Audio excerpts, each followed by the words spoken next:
میری بہن نے سوال پوچھا ہے کہ جی شوال کے جو 6 روزے ہیں وہ کب سے رکھنے چاہیے؟ کسی نے ان کو کہا ہے کہ بھئی عید کے دوسرے دن پہلا روزہ رکھیں اور پھر پورے مہینے میں جب دل چاہے رکھ لیں۔ اچھا دیکھیں، گزارش یہ ہے کہ حضور اکرم صلی اللہ علیہ وسلم نے ارشاد فرمایا کہ من صام رمضان ثم اتبعہ ستۃ من شوال، جس نے رمضان المبارک کے روزے رکھے ثم اتبعہ ستۃ من شوال، اور اس کے بعد اس نے 6 روزے شوال کے رکھے فکان کا صیام الدہر کلہ، گویا کہ اس نے پورا سال روزے رکھے۔ اب یہاں پہ حضور اکرم صلی اللہ علیہ وسلم نے کوئی قید نہیں لگائی،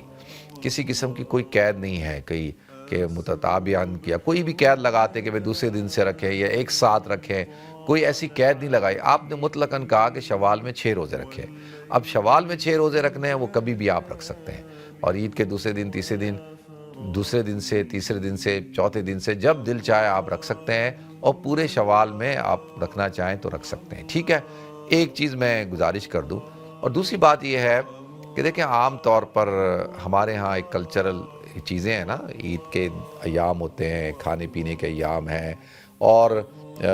دعوتیں ہوتی ہیں، تو عام طور پہ دیکھا گیا ہے کہ بھئی اگر تو آپ کو پتہ ہے کہ پہلے سے آپ کا پلان ہوا ہے کہ عید کے دوسرے دن بھی دعوت ہے آپ کے گھر میں، یا آپ کے بھائی نے رکھی ہوئی ہے، جیسے ہمارے ہاں ایک پورا نظام ہے کہ بھئی دوسرے دن بھی ہوتی ہے، تیسرے دن بھی دعوت ہوتی ہے، کبھی دوپہر کو ہوتی ہے، کبھی صبح کا ناشتہ ہوتا ہے، کہیں رات کا کھانا ہوتا ہے، تو اس میں پھر ہم کوشش کرتے ہیں کہ بھئی ان دنوں میں ہم روزے نہ رکھیں، کیونکہ جب آپ پھر روزہ رکھیں گے، آپ جائیں گے تو وہ کہیں گے کہ بھئی ناشتہ کرو، آپ کہیں گے نہیں میرا تو روزہ ہے، وہ کہیں گے یار میں نے تو آپ کو دعوت دی تھی،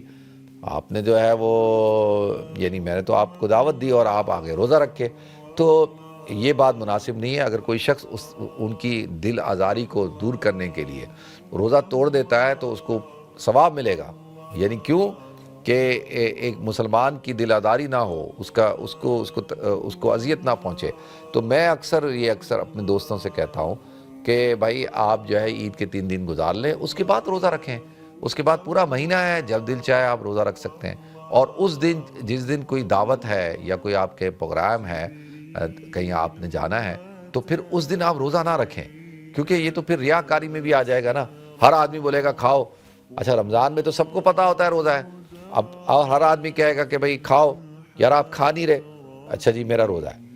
وہ دوسرا آئے گا کہے گا یار وہ کھا نہیں رہے، روزہ ہے، پوری خاندان بیٹھا ہوا ہے اور آپ جو ہے بیٹھے ہیں، ہر کوئی آ کے کہہ رہا ہے کہ بھئی کھاؤ، تو آپ کہہ رہے ہیں روزہ ہے۔ اب آپ بار بار کہہ رہے ہیں میرا روزہ ہے روزہ ہے، یہ تو پورا ڈھنڈورا پیٹ دیا آپ نے، اور یہ آپ بھائی مشہوری ہو گئی بھائی ماشاءاللہ جی ان کا روزہ ہے، تو بھئی یہ روزہ تو آپ بعد میں بھی کبھی رکھ سکتے تھے نا، پورا مہینہ ہے، پورے مہینے میں کبھی بھی رکھ لیں آپ۔ تو لہذا یہ تھوڑی سی پریکٹیکل عملی طور پر میں تربیت کے لیے یہ بات کر رہا ہوں۔ اللہ تعالیٰ مجھے آپ کو ہم سب کو عمل کرنے کی توفیق عطا فرمائے۔